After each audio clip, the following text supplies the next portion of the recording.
Guys, आज हम class 10th हाफिल exam की बात करेंगे। तो सबसे पहला एग्ज़ाम जो आपका हिंदी का होगा, कुछ स्कूलों में हो चुका है, कुछ स्कूलों में होने वाला है। तो हम एग्ज़ाम की बात करते हैं हिंदी की। तो जो आपका एग्ज़ाम होता है हिंदी का, वो 100 मार्क्स का होता है, जिसमें 13 मार्क्स की तो आपकी प्रोजेक्ट फाइल होती है जो स्कूल द्वारा बनवाई जाती है, और 17 मार्क्स का आपका एग्ज़ाम होता है जो स्कूल में होता है। तो एग्ज़ाम पैटर्न, एग्ज़ाम आपका कैसा आएगा, 17 मार्क्स का एग्ज़ाम हमारा किस तरीके से डिवाइडेड है, हम आज बात करेंगे। सबसे पहले आपको 20 मार्क्स के एमसीक्यू मिलेंगे, बहुविकल्पीय प्रश्न।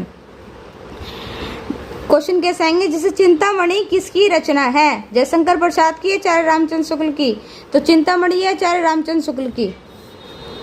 सेकंड, सिंगार रस मंडन किसकी रचना है, प्रेमचंद, विठलनाथ, सदन मिश्र। आंसर है विठलनाथ। थर्ड, सेवा सदन किसकी रचना है, प्रेमचंद, गुलाब राय, जयशंकर प्रसाद। तो आंसर है प्रेमचंद। गबन किसकी रचना है, प्रेमचंद, गुलाब राय, आचार्य रामचंद्र शुक्ल। आंसर है प्रेमचंद। तो इस तरीके से आपके 20 मार्क्स के एमसीक्यू आएंगे।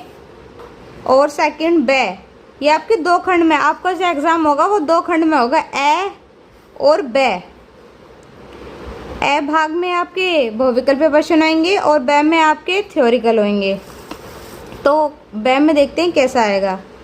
प्रश्न 1, निम्नलिखित गद्यांश पर आधारित तीनों प्रश्नों के उत्तर दीजिए।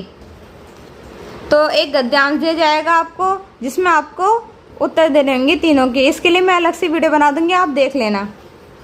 फिफ्थ क्वेश्चन, मैंने आपके लिए जो ये पेपर बनाया है, ये इसमें जो इस वीडियो में आपको मैं जो बताऊंगी, उसमें आप एक दिन की तैयारी में एग्ज़ाम में पास हो सकते हैं, और या फिर आप पास से भी ज़्यादा मार्क्स ला सकते हैं अगर आप ये सब तैयार कर लेते हैं। तो क्वेश्चन नंबर 5, यानी ये सीरियल वाइज है एग्ज़ाम के पैटर्न के अनुसार। अपने पठित खंड काव्य के आधार पर निम्नलिखित प्रश्नों में से एक पर लिखिए। तो एक पर क्या है, एक के बारे में लिखना है। ये तो आप केके का चरित्र चित्रण लिख दीजिए, भरत का चरित्र चित्रण लिख दीजिए। तो ये मोस्ट इम्पोर्टेंट है, आप केके और भरत दोनों का चरित्र चित्रण याद कर लीजिए। आपके 3 नंबर पक्का हैं, ये 3 नंबर आपसे कोई छीन नहीं सकता। प्रश्न 6 में क्या दिए गए लेखकों में से किसी एक को जीवन परिचय लिखते हुए उनकी एक प्रमुख रचना का उल्लेख कीजिए।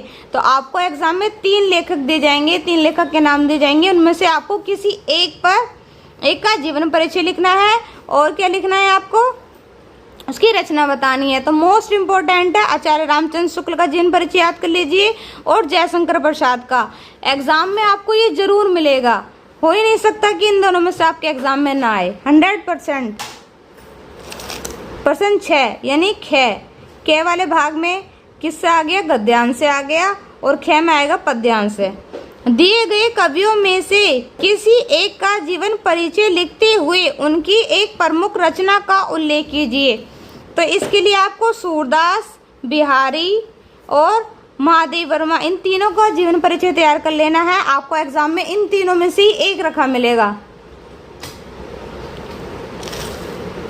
प्रश्न 7, अपनी पाठ्य पुस्तक में से कंठस्थ कोई श्लोक लिखिए जो इस प्रश्न पत्र में ना आया हो। तो ये आपको 2 मार्क्स मिलेंगे। इससे आपको श्लोक लिखना होगा आपको, तो मैं आपको बताती हूँ। तो मैंने आपके लिए 2 श्लोक लिखे हैं, जिनमें से आप ये दोनों याद कर लेना। क्या पता आपके एग्जाम में ये आ जाए तो आप ये लिख दोगे, क्योंकि वो आता है ना संस्कृत में गद्यांश और पद्यांश, उनमें से आ सकता है ये लिखने के लिए हिंदी अनुवाद, तो आप नहीं लिख पाओगे। श्लोक क्या है, आप दो दूरगामी च साक्षरो ना च पंडित है, एमुक स्मुक वक्ता चयो जानाति स पंडित है। अथवा में यह है, सर्वे भवन्तु सुखिने सर्वे सन्तु निरामया सर्वे भद्राणि पश्यन्तु माँ कश्चन दुख भागवत। ये दोनों श्लोक याद कर लेना।